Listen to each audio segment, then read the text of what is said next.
जी बच्चों, good evening. कैसे हैं आप सब? आई होप आप सब बहुत अच्छे होंगे। मैं बता दूं, मैं भी बहुत अच्छा हूँ। तो आज के सेशन में हम क्या कर रहे हैं ना, हम रिवाइज कर रहे हैं डेथ का एक टॉपिक। होता क्या है कि हमें क्वेश्चन कुछ इस तरीके से फ्रेम करे हुए मिलते हैं कि जिसमें जो पार्टनर की डेथ होती है ना, वो साल के बीच में हो रखी होती है। लेट्स से 30 जून को हो रखी है, 30 सितंबर को हो रखी है, 31 दिसंबर को हो रखी है, यानी कि साल के बीच में हो रखी है। और डेथ वैसे भी अनसर्टेन होती है, तो कभी भी हो सकती है।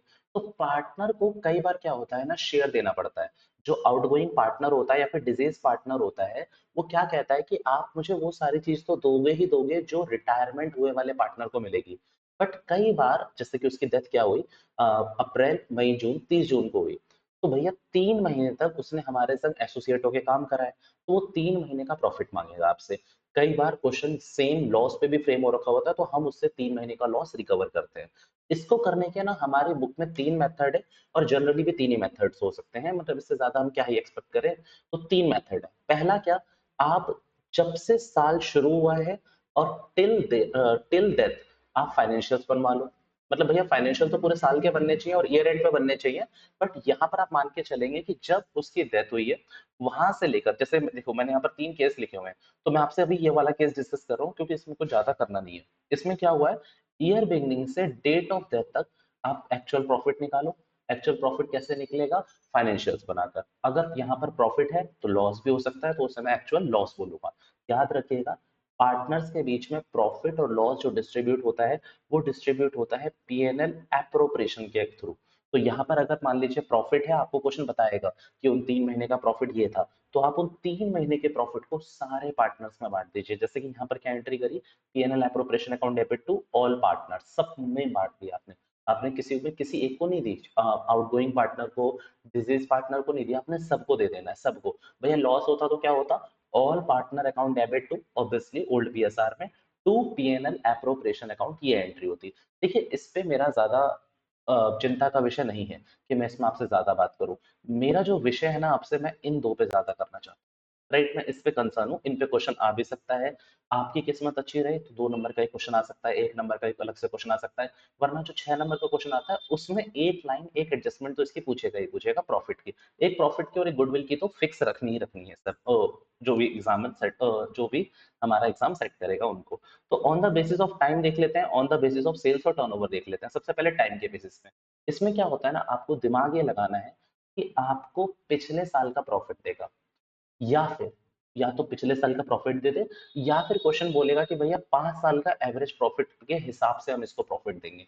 यानी कि प्रीवियस ईयर का प्रॉफिट हो सकता है, या फिर एवरेज प्रॉफिट पे जा सकता है क्वेश्चन। दोनों में से जो भी हो, डेटा आपको पूरा पूरा गिवन होगा। आपको क्या देखना है, जैसे कि इस वाले केस में मिस्टर एक्स की डेथ हुई 30 जून 2024 को। ठीक है, अब प्रॉफिट ईयर एंड क्या कौन सा दे रखा है, प्रॉफिट ईयर एंडेड 23 या 24, किसी का भी दे रखा है, प्रीवियस ईयर मान लिया मैंने, जो भी दे रखा है मेरे लिए वही काम आएगा। ठीक है, 23 भी हो सकता है, 24 भी हो सकता है, दोनों मेरे लिए प्रीवियस ईयर हो जाएंगे। तो मैंने क्या बोला, 1,20,000 का था। तो अब यहाँ पर निकालते कैसे, इस बात को ध्यान से सुनिएगा।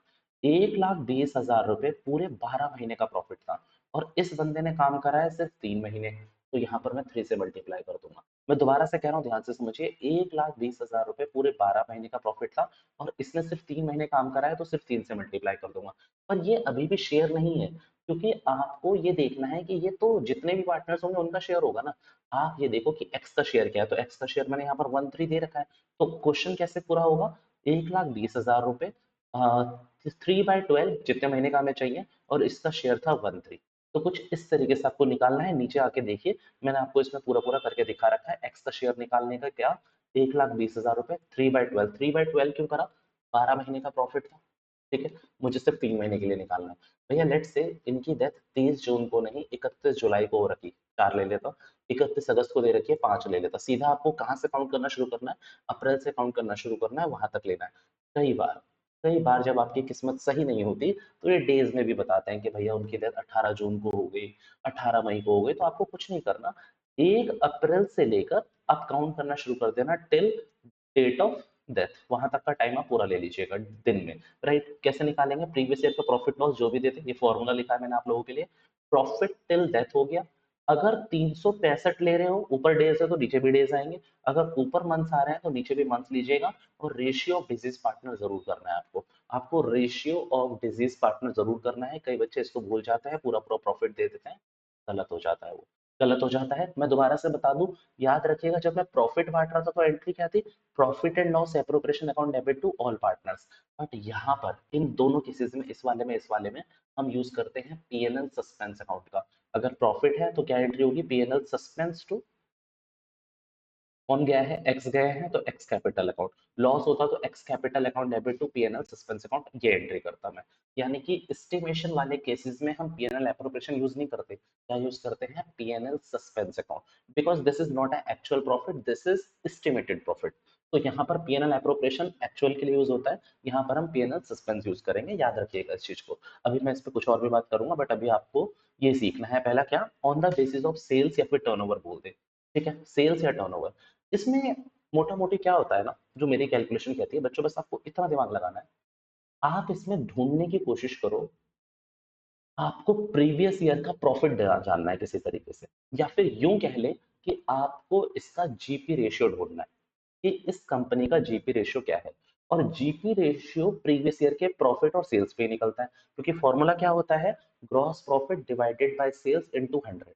तो आपको दिमाग ये लगाना है कि मुझे सिर्फ प्रीवियस ईयर का जीपी रेशियो मिल जाए या GL ratio, what, GP ratio को नेगेटिव कर देंगे तो जीएल हो गया, इसलिए मैं जीपी ही बोल रहा हूँ।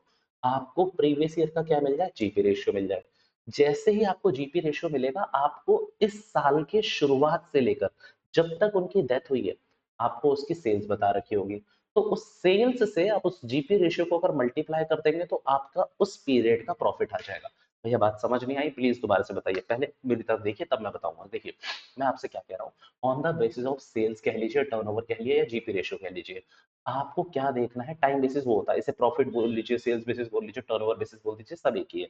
आपको क्या सोचना है, आपको वैसे जो मेनली डेटा होता है पहले वो बताता हूँ। ज्यादातर इसमें डेटा किस तरीके से गिवन होता है, आपको प्रीवियस ईयर की सेल गिवन होती है, पूरे 12 महीने की, प्रीवियस ईयर का प्रॉफिट गिवन होता है, और एक और सेल गिवन होती है ईयर बिगिनिंग से लेकर जब तक उनकी डेथ हुई है, इस पीरियड की भी सेल आपको बता देगा। जो पहले आपको दो चीजें दे रखी है, यानी कि प्रीवियस ईयर का प्रॉफिट और प्रीवियस ईयर की सेल, वहां से आप निकालेंगे जीपी रेशियो। और जैसे ही जीपी रेशियो निकल कर आ जाएगा आपको, उसको आप इस साल के सेल से मल्टीप्लाई करके इस पीरियड का आप प्रॉफिट निकाल लोगे, और फिर उस बंदे का शेयर मल्टीप्लाई कर दोगे, आपका काम बन जाएगा। अब एग्जाम्पल के थ्रू समझाता हूँ, ध्यान से देखिए। एक्स की डेथ 30 जून 2024 को हुई, प्रॉफिट ईयर एंड 31 मार्च 2023। देखो आप इसको 24 कर लो, मुझे कोई फर्क नहीं पड़ता, मैंने ऐसे ही ले लिया था उस समय एग्जाम्पल के लिए, तो मैंने ले रखा है।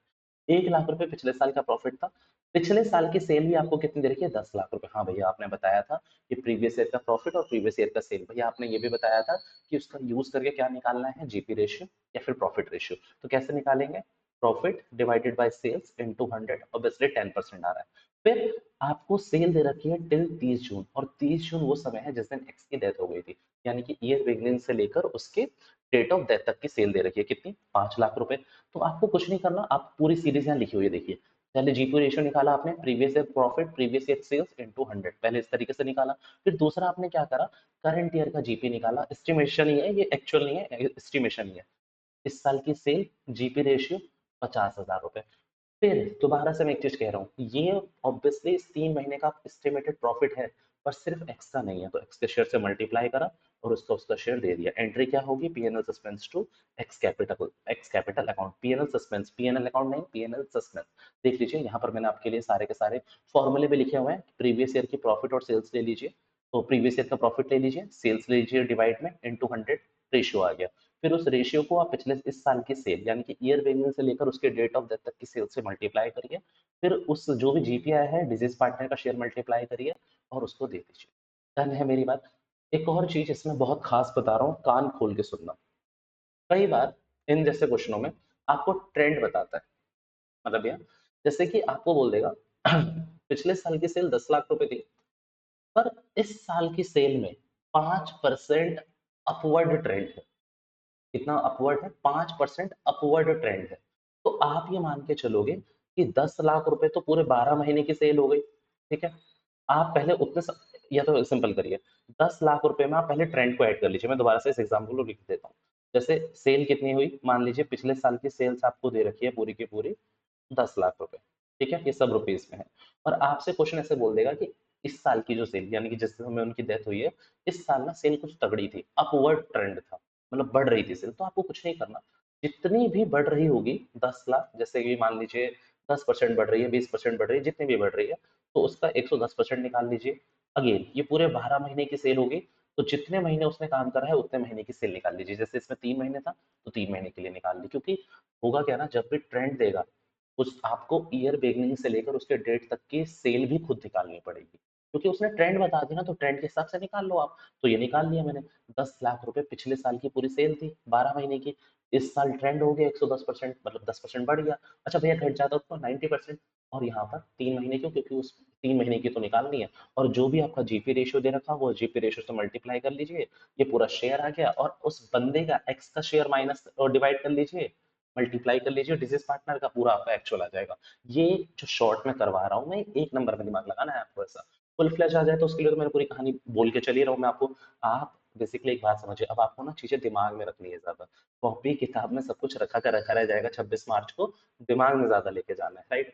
भैया कई बार प्रॉफिट में भी ट्रेंड बता रहा होता है। तो पिछले साल का प्रॉफिट आपको जो भी निकालना होगा या दे रखा होगा वो देख लेना। अब जो भी अगर बोल रहा है कि 2% अपवर्ड है, तो अगर 12% इस साल का दे रखा है और 2% अपवर्ड कह रहा है, तो क्या कहते हैं, 2% ऐड कर लीजिए। और अगर डाउनवर्ड कह रहा है कि डाउनफॉल हुआ है, कम हो रहा है, तो उसको माइनस कर लीजिए। घबराइएगा मत, इसका एक क्वेश्चन मैं आपको जरूर करके अगली वीडियो में दिखा दूंगा, ठीक है। मैं आपसे एक लास्ट बात कर रहा हूँ, फिर आपको बाय बाय बोलने वाला हूँ।